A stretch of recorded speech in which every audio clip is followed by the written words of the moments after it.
কিছু খেলোয়াড় শুধু ফুটবল খেলে না, তারা কোটি মানুষের স্বপ্ন বহন করে। নেইমার জুনিয়র ঠিক তেমনই একজন নাম। ব্রাজিলের ফাইনাল ২৬ স্কোয়াডে তার প্রত্যাবর্তন শুধু একটি সিলেকশন নয়, এটি হতে পারে তার ক্যারিয়ারের সবচেয়ে গুরুত্বপূর্ণ অধ্যায়। ছোটবেলা থেকেই নেইমারকে দেখা হয়েছে ব্রাজিলের পরবর্তী মহান নায়ক হিসেবে। তিনি জিতেছেন চ্যাম্পিয়ন্স লিগ, অলিম্পিক গোল্ড এবং অসংখ্য ব্যক্তিগত সম্মাননা। কিন্তু একটি স্বপ্ন এখনও অপূর্ণ রয়ে গেছে, ফিফা ওয়ার্ল্ড কাপ ট্রফি। ২০১৪ সালে ইনজুরি তাকে থামিয়েছিল। ২০১৮ সালে ব্রাজিল প্রত্যাশা পূরণ করতে পারেনি। ২০২২ সালে আবারও স্বপ্ন ভেঙে যায়। এরপর আসে ইনজুরি, ক্রিটিসিজম এবং অসংখ্য প্রশ্ন। অনেকে বলেছিল নেইমারের সেরা সময় শেষ, কিন্তু মহান খেলোয়াড়রা সহজে হার মানে না। কার্লো অ্যাঞ্জেলোটি আবারও তার উপর আস্থা রেখেছেন।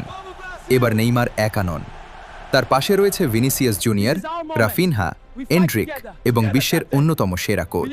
২০২৬ ওয়ার্ল্ড কাপ হয়তো তার জীবনের শেষ সুযোগ, নিজের লেগাসিকে সম্পূর্ণ করার, সমালোচকদের চুপ করানোর এবং ব্রাজিলকে এনে দেওয়ার সেই বহু প্রতীক্ষিত ষষ্ঠ বিশ্বকাপ। যদি নেইমার সফল হন, তবে তিনি শুধু একজন তারকা নন, তিনি হয়ে উঠবেন এক পূর্ণাঙ্গ কিংবদন্তি।